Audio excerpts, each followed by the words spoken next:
Hello friends, welcome back to my channel Target MNS, Targeting MNS 2022. So अभी हम लोग करने जा रहे हैं बायोलॉजी के कुछ expected MCQs which are really very important and ये मिक्स्ड MCQs है, कोई पर्टिकुलर टॉपिक या पर्टिकुलर चैप्टर से नहीं है. ओके, सो स्टार्ट करते हैं. हमारा फर्स्ट क्वेश्चन है space in the jaw bone unoccupied by teeth is called. जो स्पेस जॉ बोन में रह जाता है अनऑक्यूपाइड मतलब खाली बाय टीथ, वहाँ पे कुछ नहीं होता, उसे क्या कहते हैं? Options are diastema, diastema, odontoblast. The right answer is option B, that is diastema. उसे कहते हैं diastema. The space in the jaw bone unoccupied by teeth is called diastema. Question number 2, dentine is secreted by. Dentine को कौन secrete करता है? Dentine से हमारा tooth जो है वो बनता है वापस से, ठीक है, एंड उसे सिक्रीट कौन करता है? Options are bunodont, thecodont, odontoblast. So इसका राइट आंसर ऑप्शन सी हो जाएगा, ओडोंटोब्लास्ट. ब्यूनोडोंट का मतलब होता है ह्यूमन टीथ जो होते हैं वो ज़्यादा शार्प नहीं होते हैं, आगे से उसका एज जो होता है वो कर्व होता है, इसीलिए उसे ब्यूनोडोंट कहा जाता है, ठीक है. एंड ह्यूमन टीथ कितने टाइप्स के होते हैं? 4 टाइप्स के होते हैं, incisors, canines, premolars and molars. Okay, next question, question number 3. Villi present in the intestine helps in the. Villi जो इंटेस्टाइन में प्रेजेंट होते हैं ऐसे ऐसे होते हैं ये स्ट्रक्चर में, ये हेल्प करते हैं किस चीज़ में? Secrete digestive enzymes, increase surface area for absorption, eliminate waste products from intestine.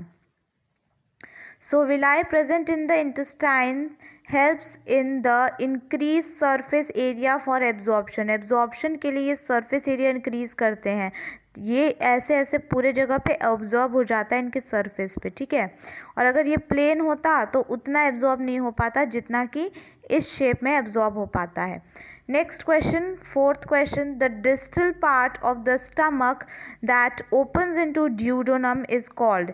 जो डिस्टल पार्ट या फिर we can say last part जो होता है स्टमक का ओपन होता है ड्यूडोनम में, उसे क्या कहते हैं? ऐसे होता है कुछ स्टमक और ये जो यहाँ से आपका ड्यूडोनम स्टार्ट हो गया, तो ये लास्ट पार्ट को क्या कहेंगे? ये तो होता है फंडस, कार्डिएक, ये होता है फंडस, ये होता है कार्डिएक, पाइलोरिक, है ना, ऐसे करके होता है. तो जो लास्ट पार्ट होता है उसे हम लोग पाइलोरिक बोलते हैं. Option C is the right answer. Question number 5. In human pH of saliva is.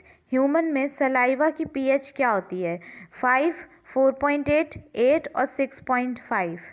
तो बेसिकली ये न्यूट्रल होती है, तो न्यूट्रल तो 7 होता है पीएच, तो 7 नहीं, उससे थोड़ा कम आ जाएंगे acidic side, that is 6.5. Option D is the right answer.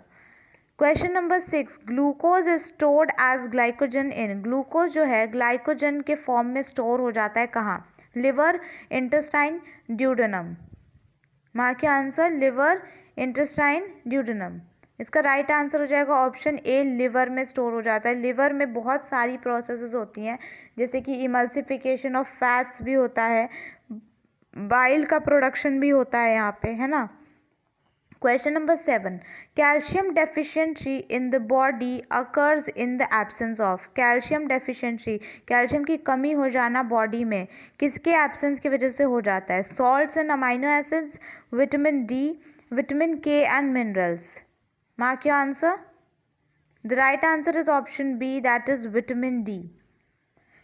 Next question, 8th question.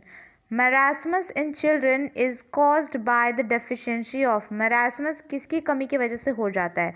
Proteins, carbohydrates, vitamins, both A and B. तो इसका आंसर हो जाएगा प्रोटीन्स के वजह से भी and carbohydrates, that is D option, both A and B.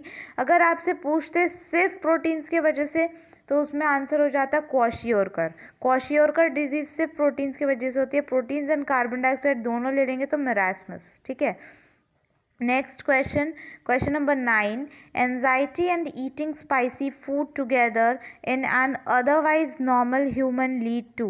Anxiety हो जाना, बहुत ज़्यादा से होता है ना, अंदर से अजीब सा मन होना और बहुत ज़्यादा तीखा खा लेना एक साथ, तो जब ये दोनों कंडीशंस एक साथ हो जाएंगी तो आपके साथ क्या होगा? इनडाइजेशन हो जाएगा, वॉमिटिंग हो जाएगा या हाइपरटेंशन हो जाएगा। खाने से रिलेटेड है तो हाइपरटेंशन हटा देंगे। Right answer is option A, that is indigestion हो जाएगा। ठीक है, next question, question number 10, the diffusion capacity for CO2 compare to the oxygen is. Diffusion capacity CO2 और ऑक्सीजन की कंपेयर करें तो ज़्यादा किसकी है? किसकी ज़्यादा है? ऑक्सीजन की। और कितनी ज़्यादा है ये पूछा है, तो इसका आंसर हो जाएगा option C, that is 20 times. The diffusion capacity for CO2 compare to that for oxygen is 20 times. तो कार्बन डाइऑक्साइड 20 टाइम्स ज़्यादा डिफ्यूज़ होता है as compare to oxygen. Next question, question number 11, the exchange of gases between blood capillaries and alveoli in the lungs is through.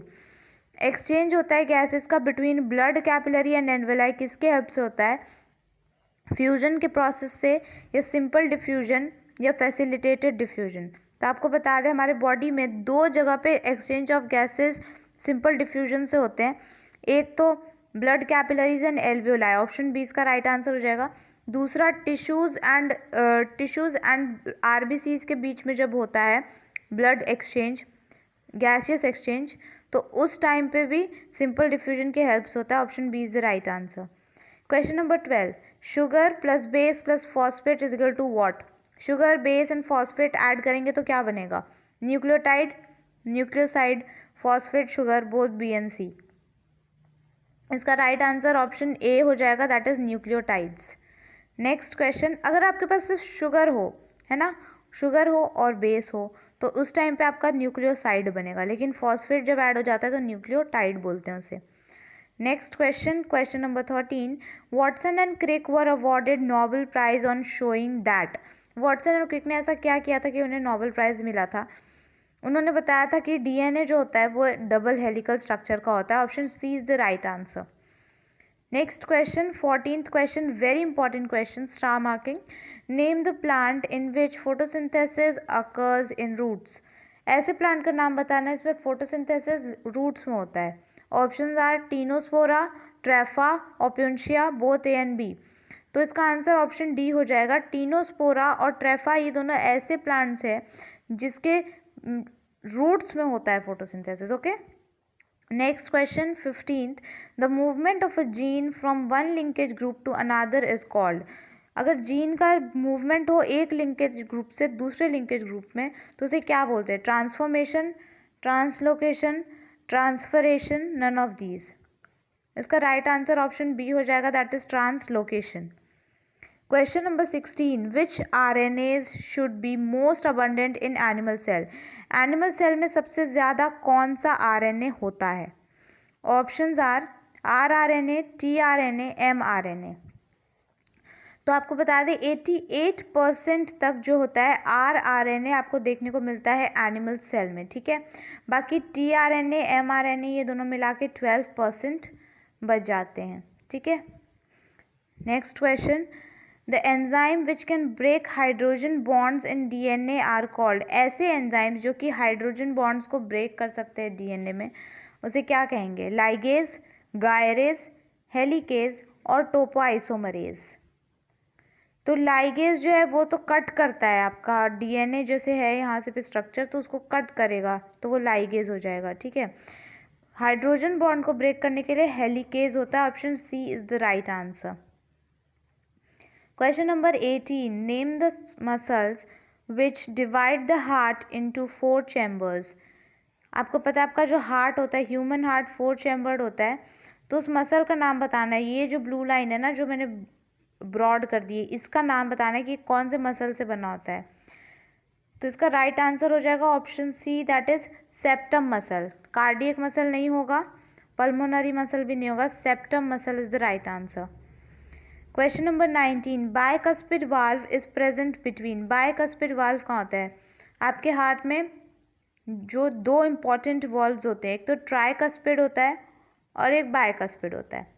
Tricuspid कहाँ present होता है? आपके right side में present होता है, right ventricle and right auricle में present होता है ट्राइकस्पिड। आपसे यहाँ पे पूछा गया है बायकस्पिड वाल्व। तो बायकस्पिड वाल्व प्रेजेंट होता है left ventricle and left auricle. Option D is the right answer. Question number 20, one heart beat takes how much seconds? One heart beat, एक हार्ट बीट में कितना सेकेंड लगता है? 0.1 second, 0.4 second और 0.8 second. Mark your answer guys. Directly NCERT based है। Right answer is option C, that is 0.8 second.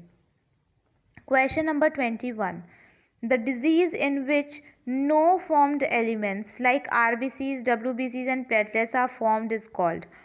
ऐसा disease का नाम बताना है जिसमें आपके बॉडी में RBCs, WBCs एंड प्लेटलेट्स तीनों चीज़ें बनना बंद हो जाएं। तो इसका नाम क्या होगा? एरिथ्रोसाइटोसिस, अनीमिया और aplastic anaemia. Right answer is aplastic anaemia, option C. Next question, question number 22, the hemoglobin content per 100 ml of a normal healthy human adult is? पर 100 ml में, पर 100 ml ब्लड में कितना हेमोग्लोबिन होता है adult healthy human के? ठीक है, 10 to 15 मिलीग्राम, 8 to 10 मिलीग्राम और 12 to 16 milligram. Mark your answer. Option C is the right answer, that is 12 to 16 milligram haemoglobin देखने को मिलता है हमें 100 ml ऑफ ब्लड में। Question number 23, very important question. A certain road accident patient with unknown blood group needs immediate blood transfusion. Certainly road accident हो जाता है and वहाँ पे जो व्यक्ति घायल हुआ उसका ब्लड ग्रुप हमें पता ही नहीं है, बट उसे इमीडिएटली अभी ब्लड देना है। तो उसका जो डॉक्टर फ्रेंड था उसने उसे ऑफर किया कि वो उसे ब्लड देगा। ठीक है, तो what was the blood group of the donor? तो उस टाइम पे डोनर का ब्लड ग्रुप क्या होगा? बिना पता लगाए कि सामने वाले का ब्लड ग्रुप क्या है, आप उसे कौन सा ब्लड दोगे?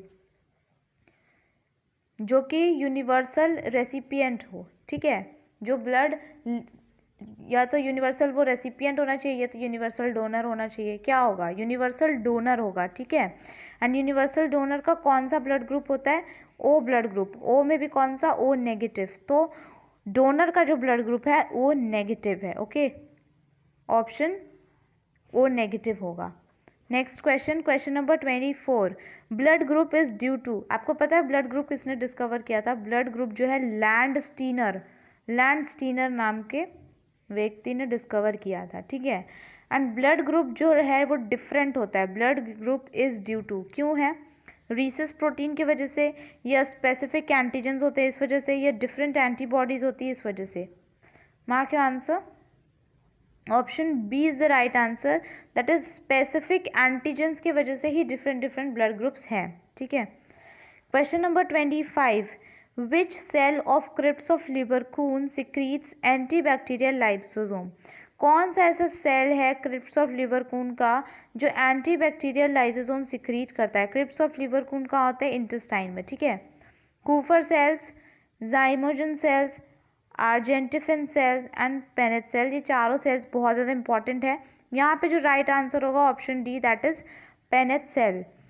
Question number 26, the pivot joint between atlas and axis is a type of?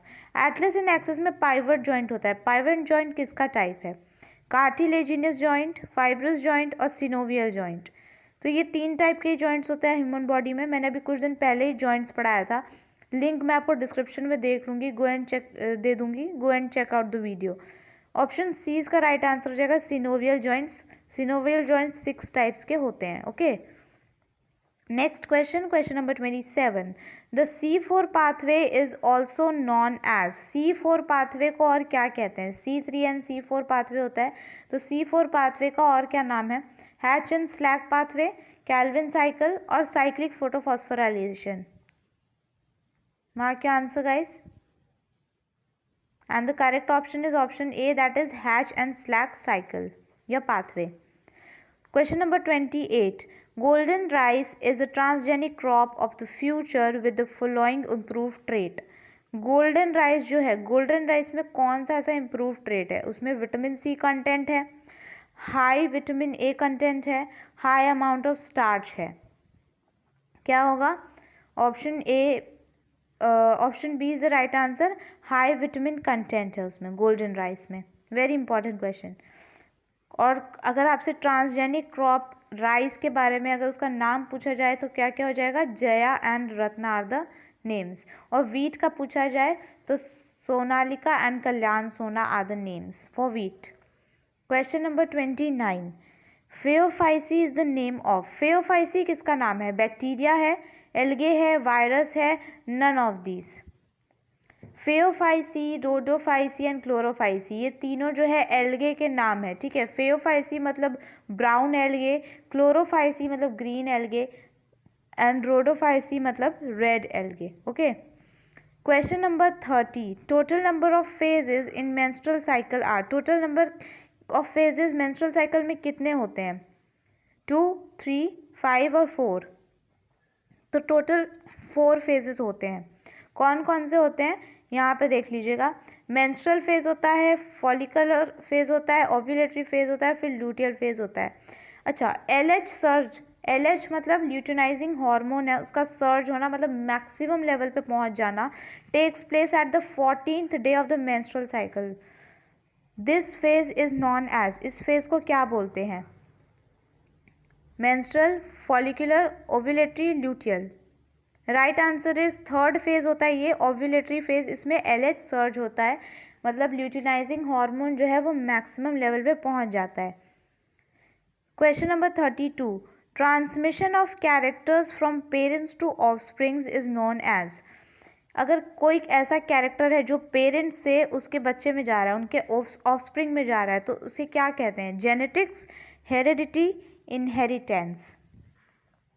Genetics तो स्टडी को बोलते हैं, ठीक है, जीन्स की स्टडी करना, जेनेटिक्स।